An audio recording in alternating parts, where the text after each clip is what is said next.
And people don't plan their births. They say they've got a birth plan, but it's generally just a wish list. I hope it'll be like this. It's not a plan.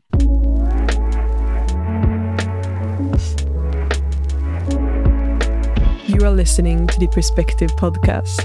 This is a space for you who are longing to come back home, deeper into your own center and your own truth. This is a space for you who are longing to deepen the relationship to yourself and to others. My name is Madeleine Mofjärd, and in this space I invite you to explore conversations that in different ways touches upon the human experience. And I'm here to invite new perspectives.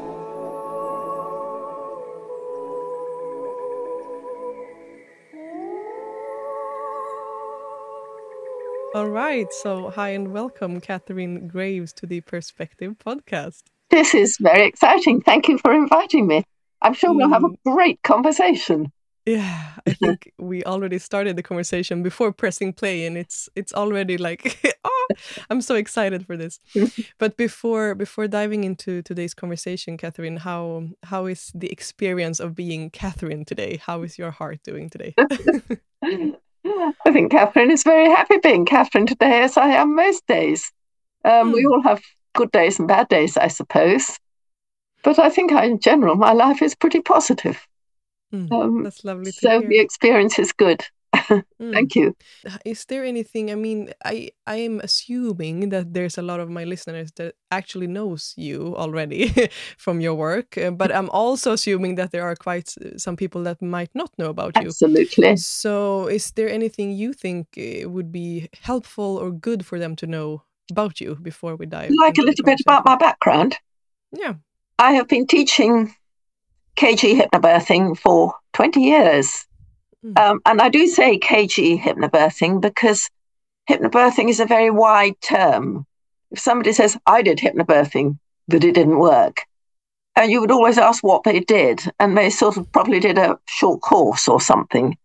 My definition of hypnobirthing is a 12-hour course, which you can do face-to-face, either with me or other people I've trained, or be online as well. We have somebody in Sweden who teaches it. And then there's the hypnobirthing book, which goes with it. And daily practice between when you do the course and the birth. I'm not a midwife. I am trained in various therapies, specifically hypnotherapy. I'm trained as a doula. I am trained in craniosacral therapy, which is the most gentle of structural therapies. I'm trained in nutrition, kinesiology. I think that's more or less it.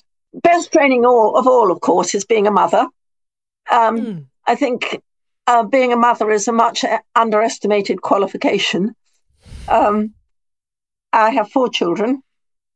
Anybody who can get an unwilling 2-year-old to bed without a tantrum has the negotiation skills to solve any international problem, I think.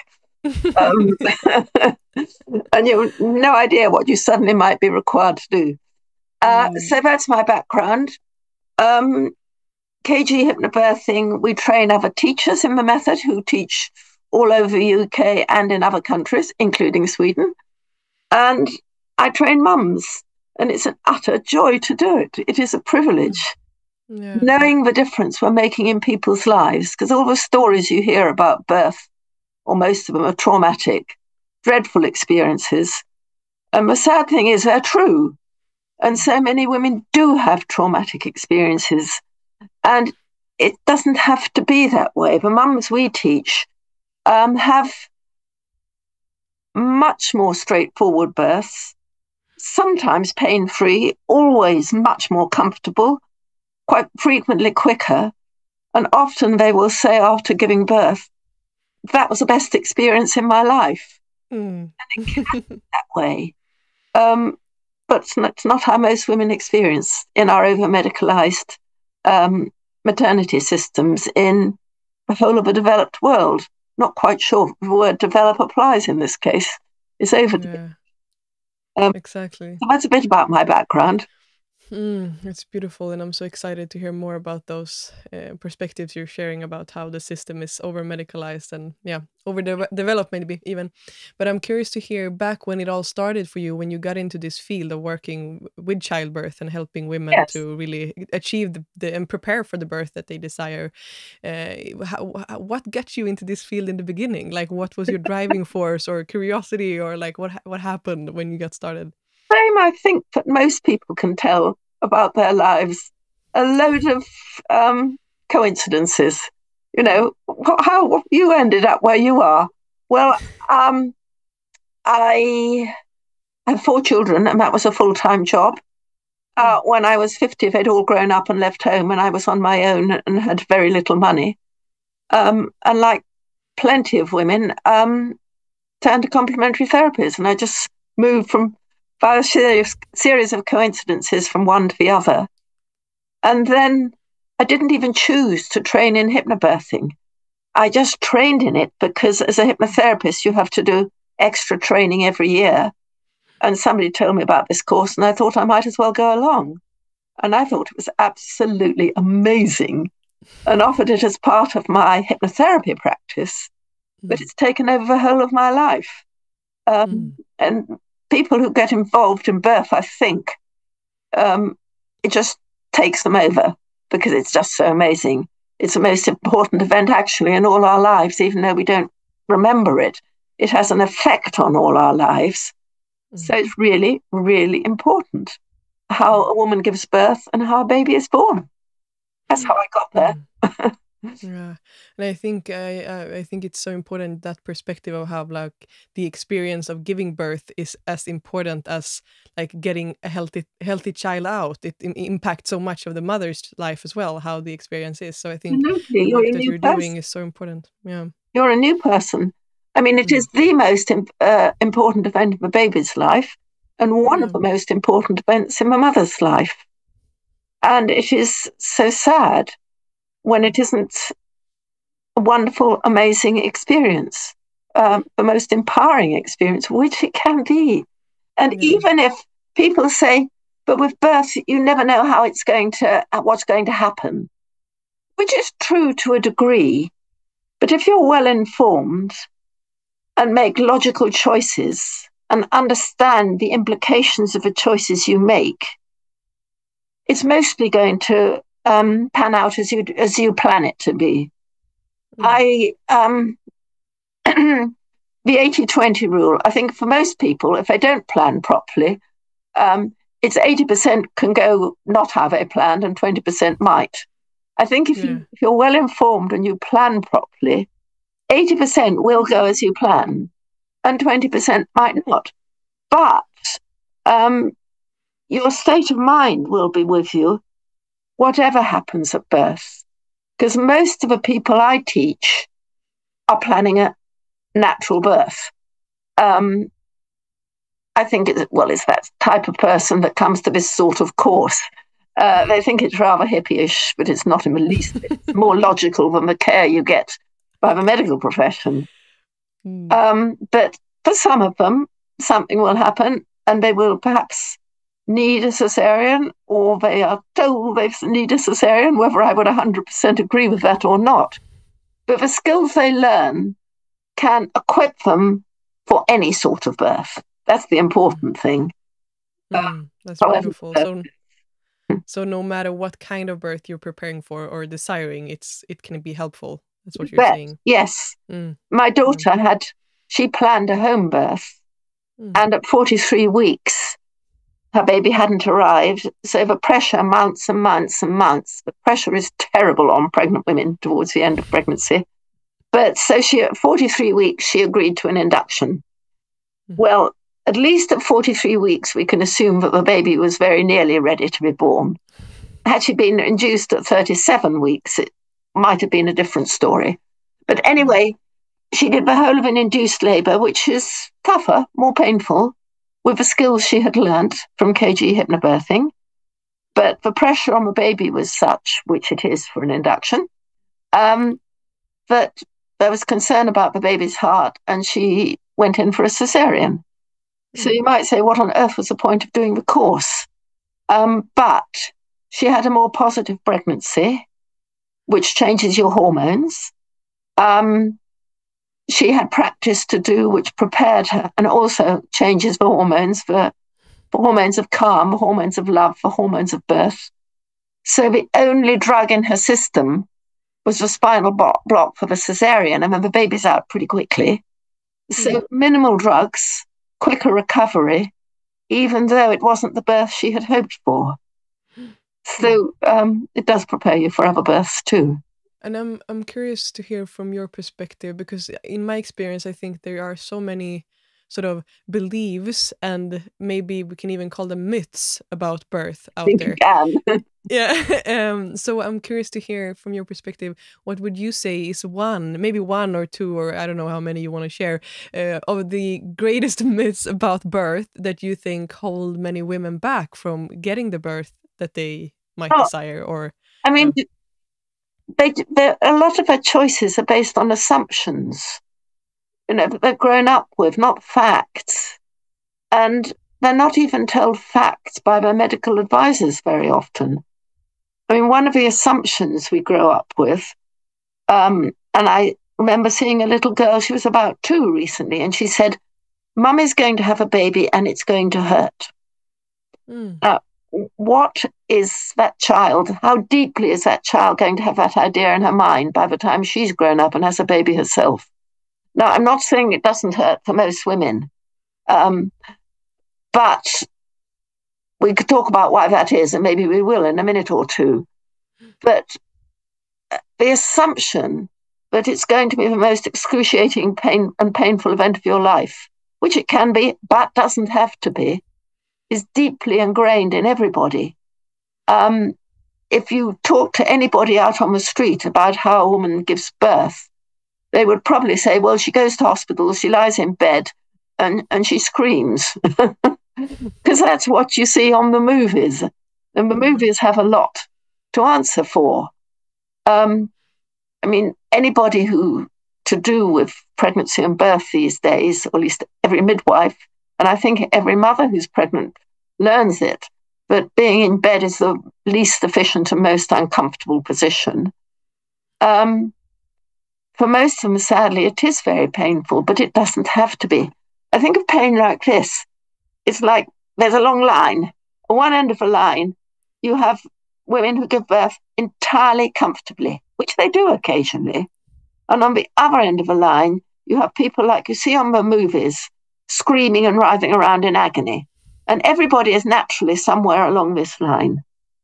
And the course, the KG hypnobirthing course, always moves you a good bit along this line. That's quite a brave thing to say, always. Whether it takes you right to this end, I think there are several things which contribute to that. The biggest is the practice you do. It's only 10 minutes a day between the course and the birth. That's when your mindset gradually changes. The place you give birth in is very, very important. Who's with you is very, very important. And understanding how maternity services work is very, very important. Rather than just saying, oh, they know best, and go along with it. And they know a lot. But it's probably the same in Sweden as it is in the UK, and most certainly in America. They're petrified of litigation. There is so much defensive medicine that goes on, so that they don't get sued. In England, half the litigation against their maternity, their health services is for obstetric cases, half the litigation. And apparently a third of the budget goes on fighting these cases and payouts. So it's massive. So sadly, the main concern is preventing litigation. Of course they want to do the best for women and babies. No obstetrician or midwife would have joined the profession if it wasn't like that. But their hands are tied to a degree by following the rules so they don't get sued, which might not be the best thing for a mother. Which I've chatted a lot. I didn't ask other questions you you answered, which was what are the myths? The myth is that you go to hospital. It's actually safer and more comfortable at home. Other myths, it's always painful. Well, it usually is, but it doesn't have to be. It honestly doesn't have to be. If you read all the birth reports on my website, you would see that. I think actually one of the myths which causes a great deal of problems is this myth of the due date. Everybody is obsessed with the due date. And if you say... Get in time. Yes. And if you say, but you know it might not arrive that day, they say, oh yes, I know it might not. But every time they think of that baby, they're thinking of that date. Everybody asks them about that date. And if they've got any sense, they don't tell anybody that date because it's enormous. I think most of the problems in birth arise because of our obsession with the due date. And our language changes. You know, the baby's late. Now, if you or I were late, it would be a bit inconsiderate, a bit rude, and a bit inefficient. And these poor babies get this label before they're even born. If somebody says that to me, I say, well, late for what? And another brilliant phrase that one can say is, all babies are born on their birthday. Yeah, exactly. Sure, your baby will be born on its birthday. I think that I'm so grateful because that is really a perspective that I've learned from you even before meeting you here in this conversation. That the whole idea of the due date and how stressful it might be at the end of the pregnancy. And so when you asked me before we pressed play, you asked me when the baby is. I don't remember how you phrased the question. When might the baby arrive? When might the baby arrive? Which was exactly. And that's really something I've learned from you to really like focus on. Yeah, it might come in February, but I do not have to say the exact date because it doesn't really matter. Or you might say February, March, or the end of February, or something like that. Exactly. But what is the fear then? Because the system, the medicalized system, does have a fear. Yeah, of the child not being birthed at the right time. So what's the fear then? Is that something you could share something about? Well, it's one of the many things that lacks logic. And there's a slight feeling, or I think it's quite a big feeling actually. After 37 weeks, the baby will survive. Well, it will quite a bit before that, but certainly after 37 weeks. At 40 weeks, it will definitely survive. So there's a slight feeling of, get the baby out, it'll all be okay. We've got a live baby. And of course, everybody wants a live baby. It would be ridiculous to say that anybody doesn't want that. But there is a difference between surviving and thriving. And if a woman was induced at, say, 39 weeks, as many women are, and that baby had been planning to be born at 43 weeks, it would have been deprived of a whole 4 weeks of its growth. Now, the last thing to be formed, to develop totally, is the lungs. And we don't know exactly what triggers labour, but it's part of it, at least, is likely to be when the lungs are fully formed, the baby releases a protein which triggers the mother's hormones to go into labour. So if that doesn't happen, and the baby it'll survive, but not quite ready, might have breathing problems, might have to go to intensive care. And plenty of people would say to me, well, my baby was fine. And it is, but there is research which shows that actually the more mature babies thrive better. Apart from anything else which mums might be interested in, they tend to sleep through the night better. That's a pretty big consideration for parents. But, you sort of think women are expected to justify not wanting an induction. But really, I think we should be coming from the point of view of we don't do anything unless there is a very good reason. Not, this is what we do, and the poor mother has to try and justify to not have it. It really should be the other way around. Is it you that I've heard share this metaphor? I don't know if it's really your words, but I've heard a metaphor about how, like with fruits hanging on a tree, Oh, and yes. like it's maybe it's your metaphor, yeah, and how the fruits when they become ripe, they fall off the tree easier. They fall off when they are ripe, and with the Yes. same thing with childbirth, like the child will come when it's ripe and ready, and then it's probably You going to have be easier. blackberries too in Sweden, don't you? Exactly, yeah. You can see a twig with a little group of blackberries. Some of them are still red. Some of them are black, but you can see they're sort of hard and black. And others are sort of gloriously soft and ready to eat. Yeah. And in the first place, you can't get the red ones without a real hard tug, and it won't taste nice anyway. The ones which are black, you can probably pull them off. You can eat it, but it's a bit bitter. And the ones which are really juicy and ripe, they come off in your fingers and they're delicious. And it's funny, we wouldn't dream of picking an unripe blackberry and hoping it will ripen. It is quite extraordinary. It's particularly, I think, it affects perhaps older mothers. She's been trying to have a baby for ages, and this is possibly her last chance to have a baby, and she's 44. There's a feeling we really want to get this baby out. We know it's alive. Let's get it out, which is true. You can understand it, but it would be better if we didn't. And what could be, when it comes to induction, what could be some of the, like what harm can it make? Since induction has in many ways become a routine, not something that you do when it's really needed. So what is the harmful part about induction being used too much in our system? Well, people, in the first place, it's not explained to women who are induced, so they don't know what they're in for. They'll say, oh, I'm going to have my baby today, to all their friends, and they don't. It can take several days. They might have to wait before it even starts if a hospital is busy. And they have a cannula in the arm for the synthetic oxytocin to make the contractions start.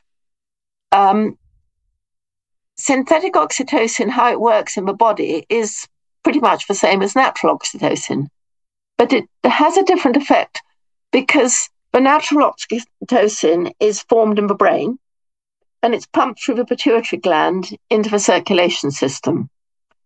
When you get the synthetic oxytocin, or in America it's called Pitocin, straight into the body, the surges are more sudden, the contractions are more sudden, more powerful, more painful, so it's harder to deal with.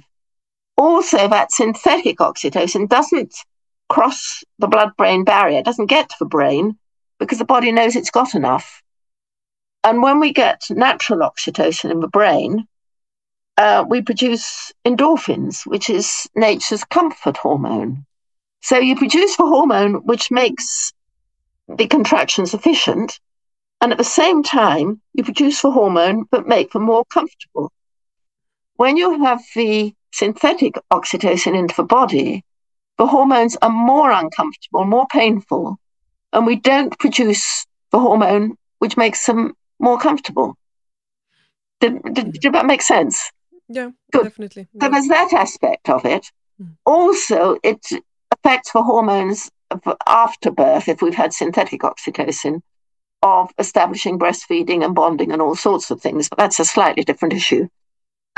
Also, if you've had these very powerful contractions because of a cannula in your arm, they want to monitor the baby's heart because it's a lot of pressure on the baby. So you have a CTG machine, pads on your abdomen, attached to a screen so you can see what's happening with the baby's heart. So then the focus of everything is on a machine instead of on the woman's experience. Because the contractions are more painful, she's more likely to want an epidural. So she now has a line in her spine for the epidural, and thank goodness it's there when needed. When she has an epidural, she can't feel what her body's doing, which is the whole purpose of it. So she can't feel when she needs to go to the loo. So she has to have a catheter in her bladder. So instead of her natural birth she'd been planning, perhaps in a birth pool, she now has 4 lines attached to her body. Cannula in the arm, epidural in the back, CTG machine on the abdomen, catheter in the bladder. Now, because the contractions are more powerful, there's more pressure on the baby. If there's concern about the pressure on the baby affecting its heart, cesarean. So your chances, if you have an induced labour, you're twice as likely to have a cesarean. If that doesn't happen and she gets to the stage that she wants to push the baby out, she's fully dilated, the messages she's getting from her body to her brain are less efficient. That's the whole idea of the epidural, even if it started to wear off. So whoever's with her will put a hand on her tummy, on her abdomen, and tell her when to push, even help her push.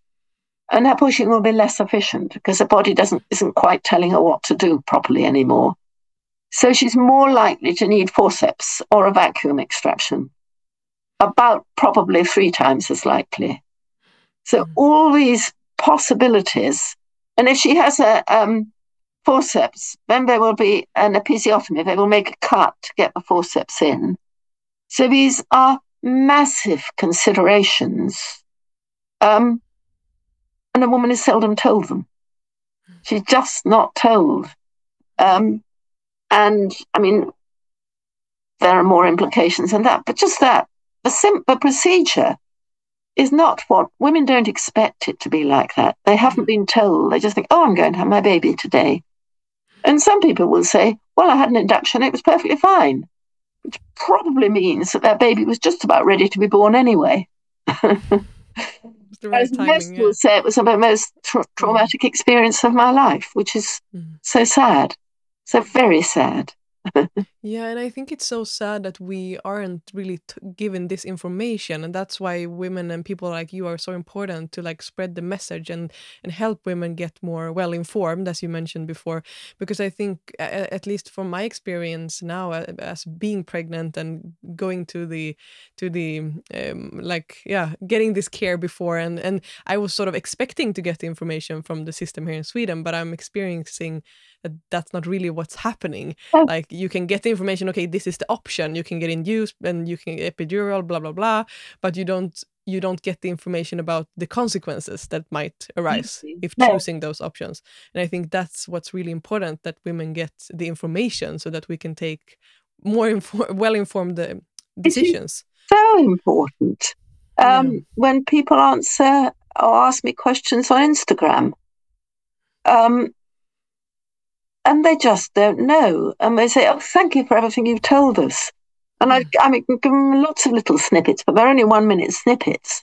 Yeah. And they're really helpful. Yeah. They're helpful, but my goodness, they're not nearly, they need that course. Yeah. Exactly. And people, I sometimes get people who say to me, the only reason you go on Instagram is you want to make money and sell your course. Which is true in a way. I mean, that's how I make my living. It's a tool, yeah. But it's not the only reason I do it. I mean, the joy of knowing you're making a difference to somebody's life. I sometimes think when somebody says that, and it's quite frequently, it could be a midwife or somebody like that, how dare you charge for this? We give it free. Well, they don't. They're paid for out of our taxes, and we go to prison if we don't pay them. So these are choices to whether to pay me. Yeah. Exactly. I think one thing that I heard you mentioned when I asked you about the myths about birth, you shared this idea of like, birth is something that we do in the hospital, and then you shared how home birth could be an even safer option. Oh, it is. And I think here in Sweden, it's still, I don't know how it is in the UK. I think it's a bit better in the UK for what I've heard, but here in Sweden, because here in Sweden, it's still like a really women choosing to give birth at home. It's still looked upon as something really like alternative, or like you mentioned, hippie. You're mad. Isn't that dangerous? Exactly, and it's dangerous, right? So I would love to hear your perspectives on like the benefits of what home percentage give birth at home in Sweden, roughly, or you don't? It doesn't matter. I do not know the number. I just know that it's a really, really low number. In the UK, it's only about 2%. It Yeah, varies, I think it's even less. area. Yeah. But anyway, less here. The evidence is that it's safer. People find that very hard to believe, and I don't expect anybody to believe anything I say. I tell people when they come to my class, I want people to come to my class skeptical. They shouldn't trust what I say. They should be asking searching questions. I hope everything we say, and it is my intention, that everything is logical and based on evidence. But all I ask when people are skeptical is to take the same degree of skepticism to all their care outside the room where I'm teaching, because some of that is not based on evidence. But we were talking about something else, home birth. I can hear good births in hospitals. I don't know if it's the same in Sweden. Do you have sort of the hospital bit and the birth center, which is more sort of woman-friendly bit? Actually, we have one birth center in whole of Sweden. It's based in like the southern parts, Gothenburg. No, it's Malmö, Gothenburg. Yeah, so it's unfortunately for me it's not an option because it's too far away, and for many women it isn't an option since it's just one and it's located in the southern part. So good Lord. So in the well, it wasn't so long ago that it was like that in the UK. It will change, but they've made these birth centres with lovely homely rooms, fairy lights, a birth pool, and you can't help asking, why do they make the rooms so like home? Because home's best. And women say, we'll go to the birth centre because they're really nice homely rooms.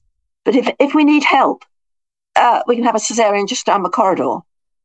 But the interesting thing is that the outcomes in the more hospitalised environment, if you go in as a normal, healthy woman, you're about 5 times as likely to end up with a cesarean as if you had your baby at home. No difference to when you went in, because that's what they do there. And for various reasons. You cannot walk through the hospital door without some interventions, however benign. If you go to a birth centre, you're twice as likely to have a cesarean as if you gave birth to your baby at home. Pretty close, but not too far off. Why is home better? Well, I think we can say, well, what would any other mammal do? They all go to a small, safe place. I sometimes laugh and say, did you ever hear of anybody taking their cat to the vet to give birth? Nothing would happen. It would bite their owner and scratch the vet. And everybody would think this was the most ridiculous thing to do. But it's just what we do with women. It's quite extraordinary. We in KG Hypnobirthing, we have what we call fact sheets. And they're free. You can download them off the website. You might like to put the link at some point. But one of them is on home birth. And it's not designed to persuade people to have their baby at home. It's more designed for women who want to have their baby at home, and everybody's saying, you're mad. And they can download it and say, look, here are the facts. Because she's not mad, she's very sensible. And I've often have a woman say to me, I'd love to have my baby at home, but he doesn't want me to. And that's why part of the reason why it's so important that husbands come to the course, because they're very poorly informed. They don't know what they're talking about. And yet they're putting pressure on their wife to have a birth, which is going to put herself into a really painful and traumatic situation because they're not informed, which is not their intention at all, but that's what's happened. And interestingly enough, I put that little anecdote on Instagram once, and the number of views to that little 1-minute story on Instagram, I had 750,000 views. It is very, very common for a woman to instinctively know where she's best and her husband to say, I'd rather you were in hospital. When she says something like, well, it's his baby too, and you think, yeah, but you're giving birth to it. It is often the man who's putting the pressure on her to go to hospital. I'm very rude to men.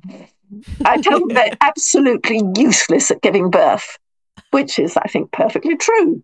But what they're really good at is, and they do instinctively and naturally, is protect their woman. Men do it instinctively, and I think they have done probably since the Stone Age. And they're very, very good at it. And when they say they want her to go to hospital, they're trying to protect her, but the information is wrong. So they need to be well informed. What they need to protect her from is the over-medicalization of birth and the people who tell her negative stories and the pressure she's put under and that sort of thing. They don't need to make the choices for her. So no doubt she will obviously discuss things with her partner, with her husband, because women are awfully good at giving birth. They've been doing it for a very long time. Your body is perfectly created to give birth efficiently and comfortably. The problem is all the assumptions and ideas we've grown up with, the whole of our maternity system, the whole of society gets in the way. So when somebody comes to my class, I can't teach them anything which will make them better at giving birth than they're created to be.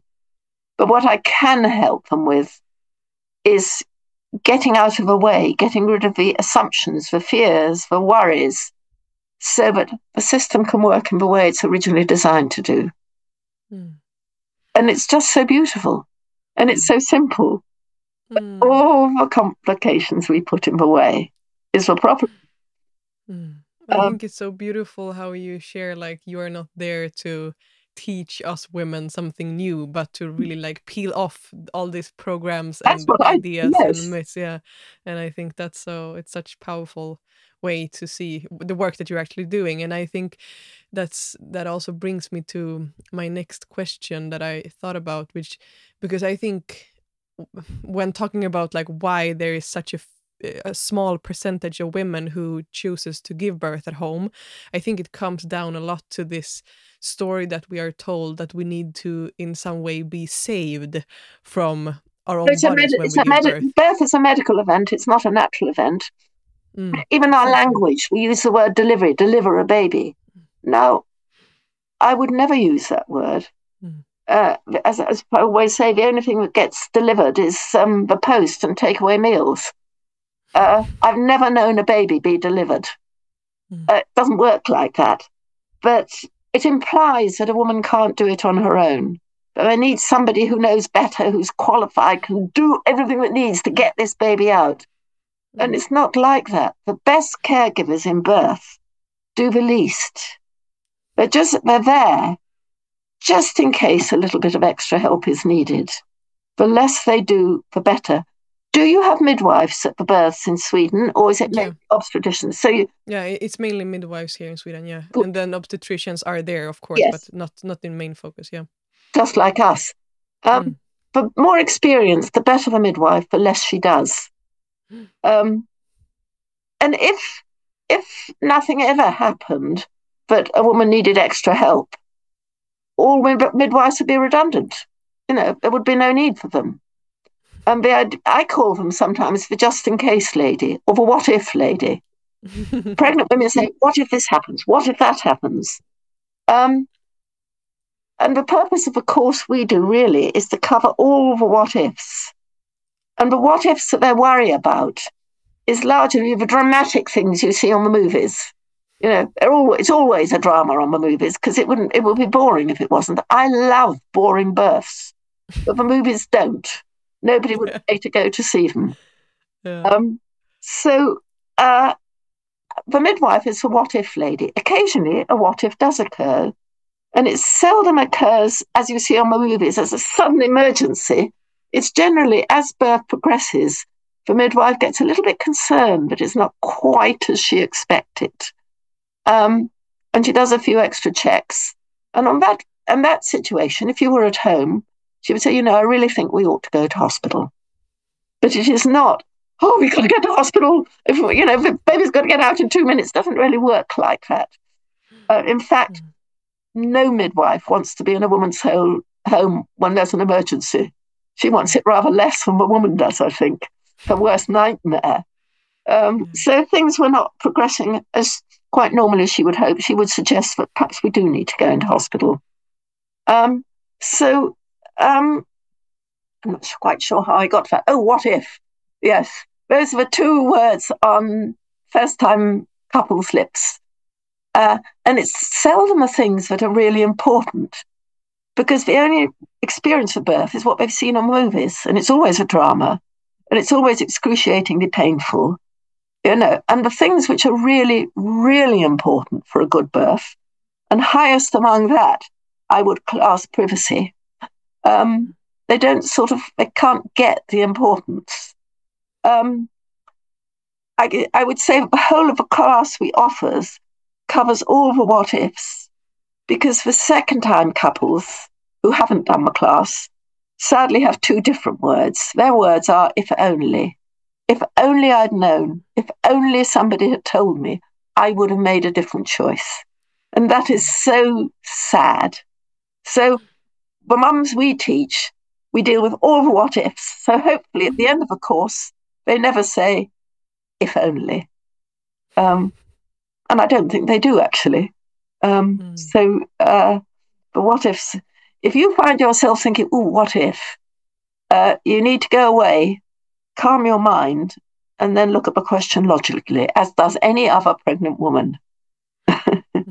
It's so interesting, because I was just thinking about asking you a question that started with what if.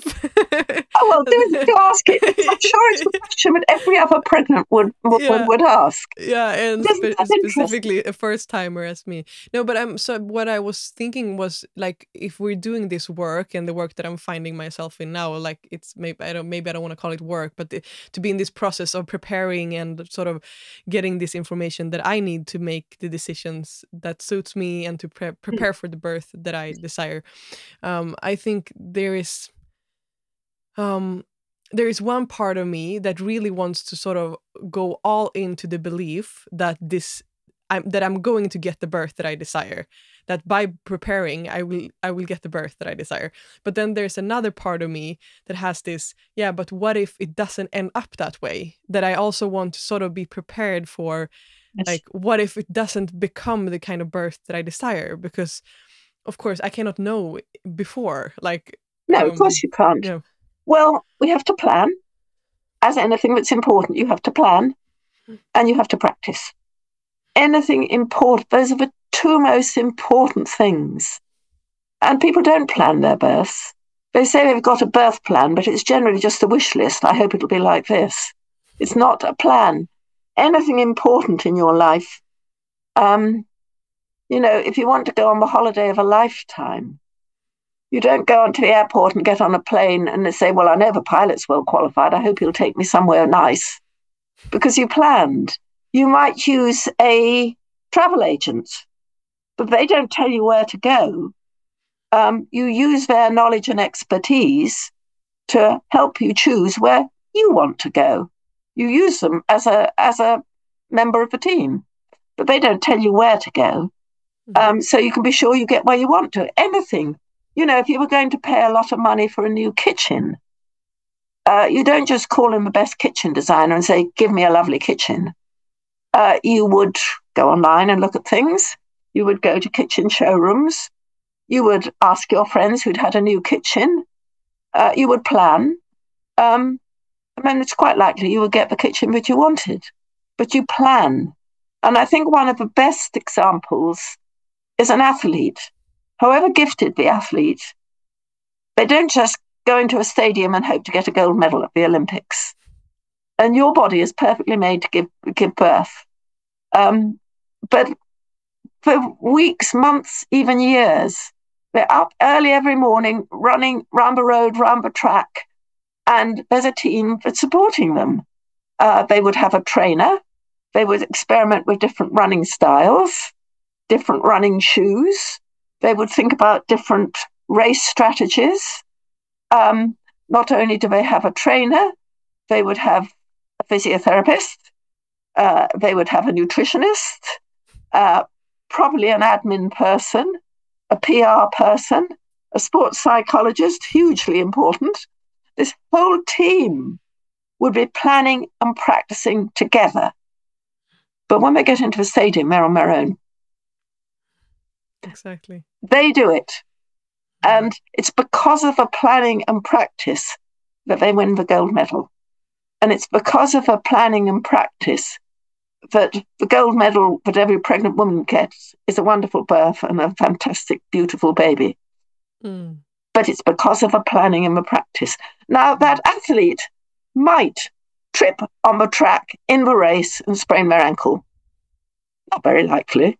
They've done all the practice and they've done all the planning. And so then the physio comes on. It's a bit like that. It really is, if you've done all that planning and practice, the kitchen that the designer has designed for them, they might think, oh, I wish I'd put the sink there instead of there. But it's not very likely if they've planned properly and they practice properly. Well, in that case, it's just planning, not practicing. But so the planning is really, really important. So you don't end up with the sink, oh, I wish I could look out a window when I'm washing up, and now I'm looking at a blank wall, because you've thought about these things, you've planned. But people don't plan birth. It is extraordinary, absolutely extraordinary, when it's the most important event in your life. They don't plan. People say things like, oh, well, we'll see how it goes. They know what they're doing.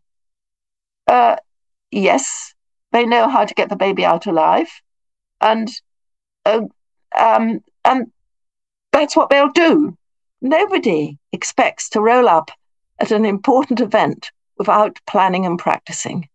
And yet we do with birth. It is amazing. Absolutely, utterly illogical. And the practice, from my point of view, is just for 10 minutes a day you do after you've done the course, about 10, 15 minutes a day until you have the baby. The thing is that mostly in life, if something's important, we learn more and more. I'm asking people to let go more and more. So it's a process of less and less. And you can't check up on it. You can't do a mock like you could with an exam. And you just have to do the practice. And when it gets there, it works. But you can't prove it to yourself, which is a little bit disconcerting. We're not used to working in that way. We like to check up on things, but we can't.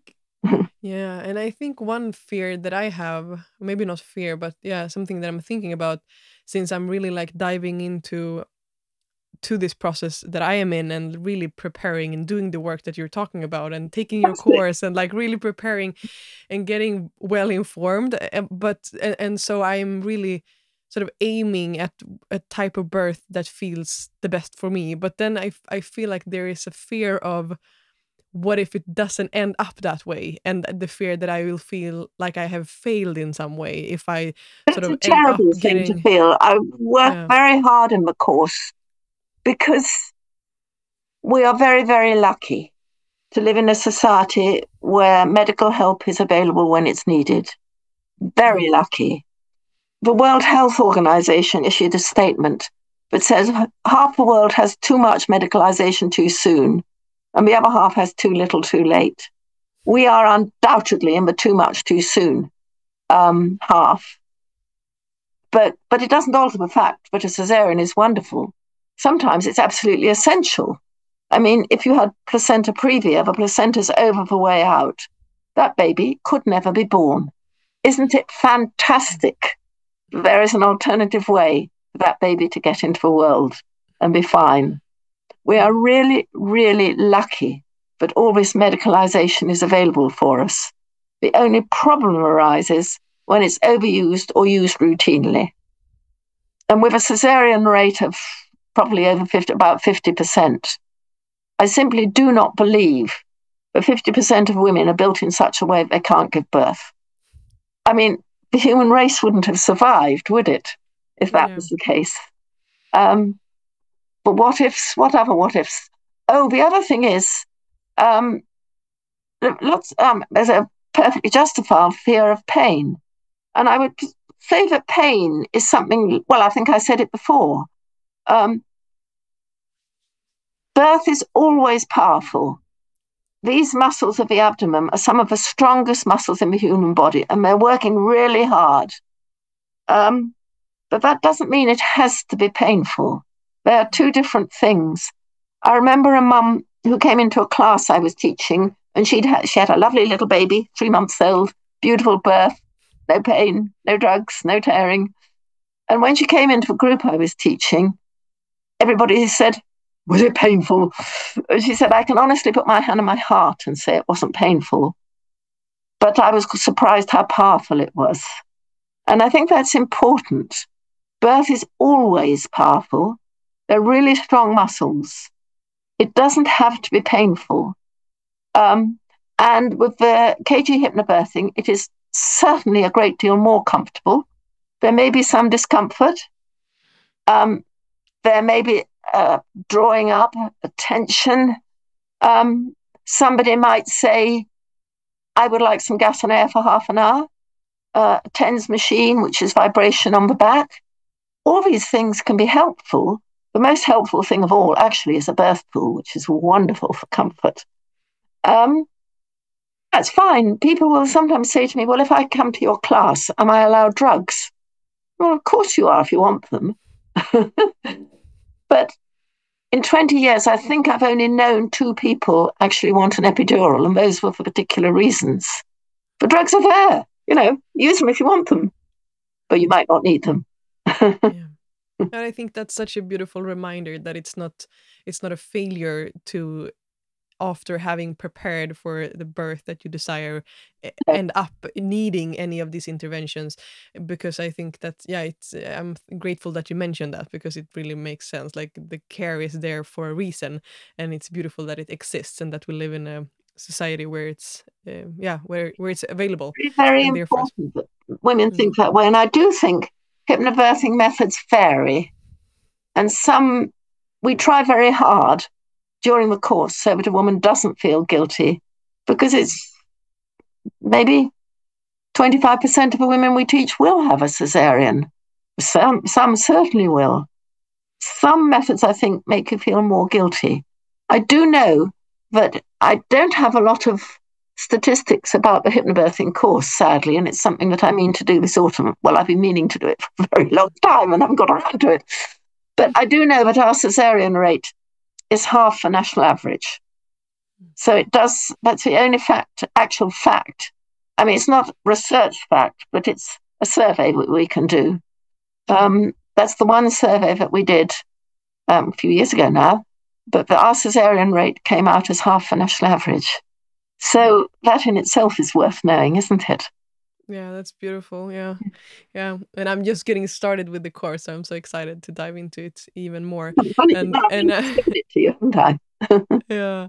And something before we start to wrap this conversation up today, I would love to hear if you have anything, I mean, for the people out there who aren't the ones giving birth, but exist here as a listener in the role of the partner to the one giving birth.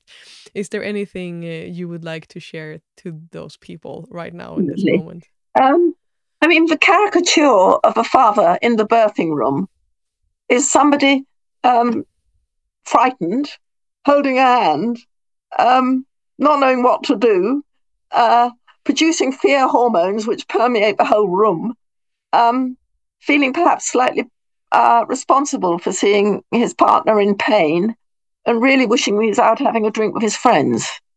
KG hypnobirthing, Dad, is a massive asset in the birthing room. And men will say, "What do I have to do?" Well, nothing really. Just if they instinctively do the breathing that they will have practiced, the couple will have practiced together. And it's wonderfully calming and produces the hormone oxytocin, because we tend to mirror each other's bodily rhythms. If he's doing that, she will be doing it automatically. And I don't know how it is in Sweden. The best care is from a one-to-one care from a known midwife. Now, if you go to hospital in the UK, you get whoever's on duty. You don't get somebody you know. It's the same here, yeah. If you have birth at home, you're far more likely to have somebody you know. But the only person who gives one-to-one care throughout pregnancy and birth and beyond is the partner. Now, it may not be medical care, but that's the person she knows and loves. And if that person is well informed, because they've done the course with her, is protecting her, is feeling calm, and can make sure she doesn't get any interventions that she didn't want in the birth, that's absolutely massive.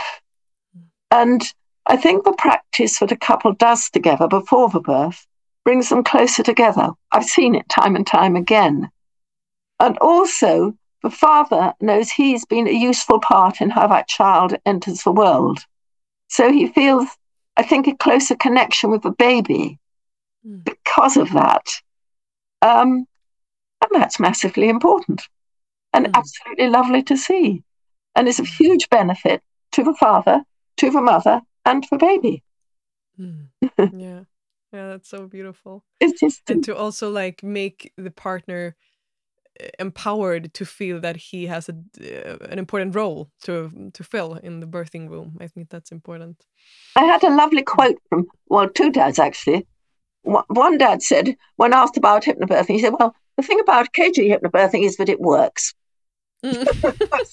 Shortened the point. Another dad, and I taught them for their first baby, and I did a refresher course for them with their second baby. Actually, most people these days get the online course for a refresher, so I don't have to do many refreshers. But he said, which was quite profound, when we had our first baby, I thought it's something that you do. I now understand it's something that happens, which is very profound. People say things like, how will I know when to push? But nobody ever says, how will I know when to sneeze? How will I know when to yawn? And it's every bit as much a natural function that the body does when it's ready as yawning or blinking or sneezing. There comes a point you think that you do, then you know you do, then you couldn't stop it if you tried. Birth's a bit like that. That's a beautiful metaphor, yeah. And if you try and meddle with that, you're going to have trouble in some way or another. And people, early in pregnancy, the caregivers are lovely. Oh, we really support natural birth. But you get to about 37 weeks. The pressure mounts, there's more and more stress. And that's when it's so important, the tools and the techniques you've been given in this course. That's when people really realize how much they need them. Not too late to do it then, but it's much nicer if you do it earlier and you've got access to those techniques all throughout your pregnancy. Yeah, that's beautiful. Oh, thank you, Katharine, for this hour. I have loved every second of this conversation, and I'm so grateful to be having you on the show. I think for the listeners who would like to get in touch with you or to dive into your work even deeper, where is the best way to reach you? Well, they can find me on Instagram. Yeah. We have a website, which is KG for Katharine Graves, KGHYPNOBIRTHING.com. If you want to get the online course, which is very reasonably priced, you just go to kghb.org, kghb.org/KG online. And I also download. Sorry. So, no, carry on. No, so and I also want to recommend the listeners to really visit your website, because you also have a lot of free resources. Oh, you bet. Want to just feel into your work. If you just do kghb.org/free, you get access to all those fact sheets I was mentioning. I mentioned the one on home birth. Most of the questions that women ask are covered by a fact sheet. Induction of labour, big babies, gestational diabetes, older mothers, you name it. They can find the facts. Because you go on the internet and you don't quite know whether it's good information or not. Also, any woman can go on to the free section, and you can download to have a positive statement about birth delivered to your phone, tablet or whatever every day. It's quite nice. Once a day there's a little ping and something positive comes in. And that's free too. So there are one or two free things there to hopefully make your pregnancy and birth more positive. That's beautiful. Thank you for sharing that with us. And I do have one last question that I ask all my guests on Oh the my show, goodness. and that is, yeah, that's the tricky one. That's if you were able to reach the whole world for 30 seconds, what is something that you would like to share with them, say to them, or maybe even do with them? The whole world is, I think, the same as birth. Get well informed. Um, and then you can make the best choices for the whole of your life. And in particular, this is relating to birth at the moment. Exactly. Mic drop. Oh, lovely. Thank you so much for coming on the show. Thank you for having me. It's been a great delight.